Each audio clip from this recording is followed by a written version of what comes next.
नमस्कार. आज आपण एका खूपच रंजक विषयावर सखोल चर्चा करणार आहोत. आपल्याकडे काही अभ्यास नोट्स आणि मुलाखती आहेत ज्या येणाऱ्या केंद्रीय अर्थसंकल्पाचा म्युच्युअल फंडांवर काय परिणाम होऊ शकतो यावर प्रकाश टाकतात. तर आपलं आजचं ध्येय अगदी स्पष्ट आहे. अर्थसंकल्पात कोणती क्षेत्र चर्चेत असतील आणि एक गुंतवणूकदार म्हणून या माहितीचा उपयोग कसा करायचा हे अगदी सोप्या भाषेत समजून घेणं.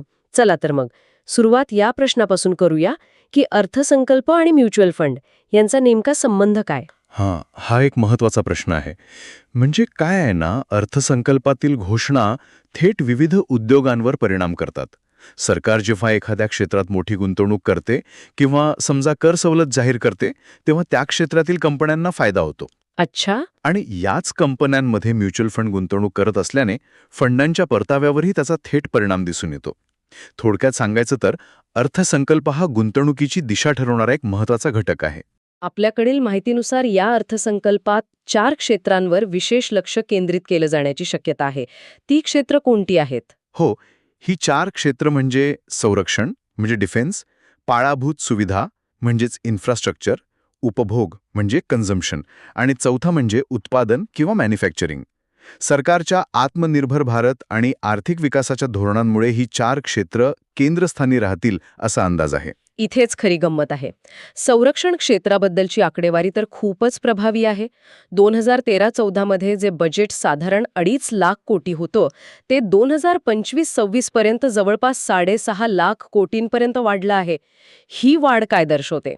ही वाढ म्हणजे खरं तर एका मोठ्या बदलाचं प्रतीक आहे. आता भारत केवळ संरक्षण साहित्य आयात करणारा देश राहिलेला नाहीये, तर देशांतर्गत उत्पादनावर आणि निर्यातीवरही भर देत आहे. याचा अर्थ काय? तर भारतीय संरक्षण कंपन्यांना मोठ्या ऑर्डर्स मिळतील. म्हणजे थेट फायदा डिफेन्स म्युच्युअल फंड्सना होईल. अगदी बरोबर, थेट फायदा. आता पायाभूत सुविधा म्हणजे इन्फ्रास्ट्रक्चर याची तरतूदही प्रचंड आहे. 2024-25 मध्ये तब्बल 11.11 लाख कोटी रुपये. ही रक्कम जीडीपीच्या 3.4% आहे. या गुंतवणुकीकडे कसं पाहावं?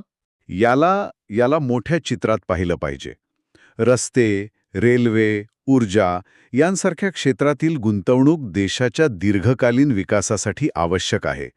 पण गुंतवणूकदारांसाठी एक महत्वाची सूचना आहे इथे. काय? या क्षेत्रातील प्रकल्प पूर्ण व्हायला खूप वेळ लागतो आणि यात जोखीमही जास्त असते. अच्छा.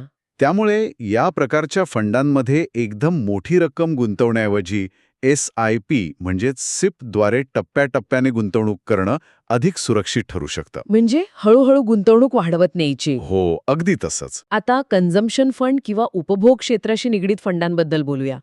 हे फंड नेमके काय करतात आणि त्यांचा अर्थसंकल्पाशी काय संबंध? इथे एक रोचक संबंध आहे. जे फंड FMCG, रिटेल, ऑटोमोबाईल, पर्यटन यांसारख्या कंपन्यांमध्ये गुंतवणूक करतात ना, त्यांना कन्झम्पशन फंड म्हणतात. आता विचार करा, जर सरकारने अर्थसंकल्पात मध्यमवर्गीयांना आयकर स्लॅबमध्ये सवलत दिली तर लोकांच्या हातात खर्च करण्यासाठी जास्त पैसे शिल्लक राहतील. बरोबर. आणि हे पैसे ते वस्तू आणि सेवांवर खर्च करतील, ज्यामुळे या कंपन्यांची आणि पर्यायाने या फंडांची कामगिरी सुधारेल. अगदी बरोबर धागा पकडलाय. आणि चौथा महत्वाचं क्षेत्र म्हणजे उत्पादन.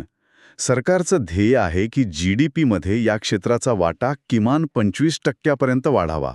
हे कसं शक्य होईल? यासाठी सरकार PLI म्हणजे उत्पादन संलग्न प्रोत्साहन सारख्या योजना राबवत आहे. PLI scheme? हो.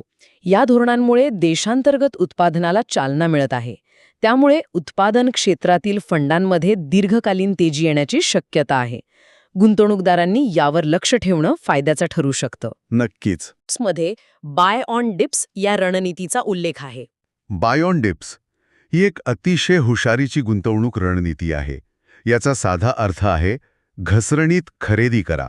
म्हणजे जेव्हा बाजार पडतो तेव्हा खरेदी करायची. हो, जेव्हा चांगल्या कंपन्यांचे शेअर्स किंवा फंडांचं मूल्य म्हणजे NAV तात्पुरत्या कारणांमुळे खाली येते तेव्हा गुंतवणूक करणे. आणि याचा नेमका फायदा काय? यामुळे तुमच्या गुंतवणुकीची सरासरी किंमत म्हणजे ॲव्हरेज कॉस्ट कमी होते. अच्छा. आणि जेव्हा बाजार पुन्हा पूर्ववत होतो किंवा वधारतो तेव्हा तुम्हाला मोठा नफा मिळण्याची शक्यता वाढते. ही रणनीती बाजारातील अस्थिरतेचा फायदा घेण्यासाठी वापरली जाते. तर आजच्या या विश्लेषणातून आपण काही महत्त्वाचे मुद्दे पाहिले.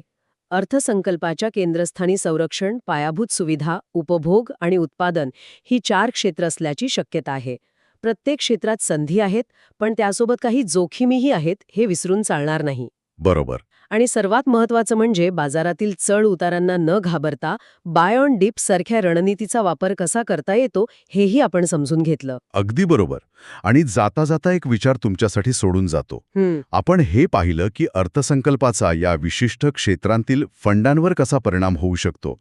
आता यावर विचार